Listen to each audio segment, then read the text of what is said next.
memo to staff, the Harris campaign said our clearest path to victory is through the blue wall states. And if indeed Pennsylvania calls for Donald Trump and others start to call that race and it is out of reach for her, then that eliminates the path that they were hoping for. All right. Brian Sobel with us right now. Once again, Brian, you saw the numbers.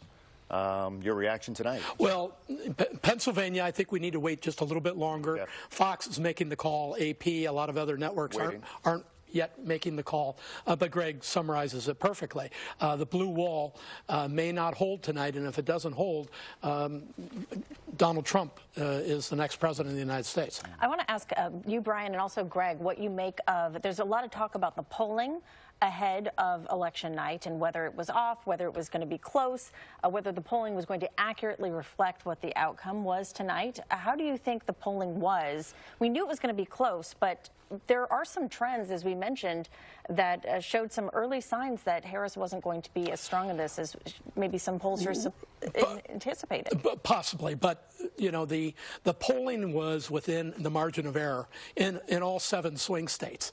You know, two points here, 1 point there. So what it really comes down to is turnout. Who decided to turn out tonight? And we won't know that for a little while. What is the demography of this race? It's going to be fascinating. Yeah.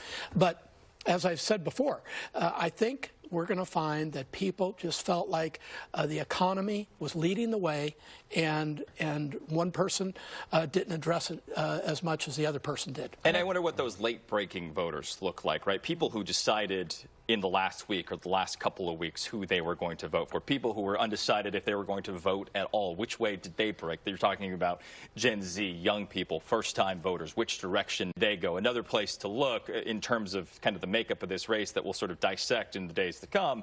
New York and New Jersey, which are Democratic strongholds, have been for a long time. Harris is going to win those states, but the margin with which she won was much smaller than Joe Biden in 2020, and traditionally for Democrats, period. So if those states were starting to trend more conservative, then there was something there. Is there a question out there about the Democratic Party, though, going back months ago, when they supported President Biden's decision to get into this race? Do you think we're seeing the effect of that, and that he bowed out later, and the vice president only had a certain amount of time in this campaign? Does that play a role in this based on what we're seeing in the map, or not at all? Well, we will find out whether voters felt like the Democrat Party wasn't really telling the truth about the cognitive situation with the president. And with Kamala Harris having exactly 107 days to put together a campaign, had he bowed out a lot earlier, she would have been able to maybe really have a more robust presence nationally. But it appears tonight, that's not the way it worked out.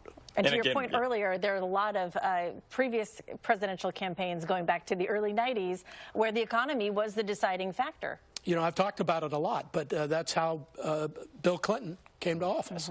He took on George Herbert Walker Bush, who had just kicked Saddam Hussein out of Kuwait, had a 90% approval rating. He was the only guy in the country who would take Bush on.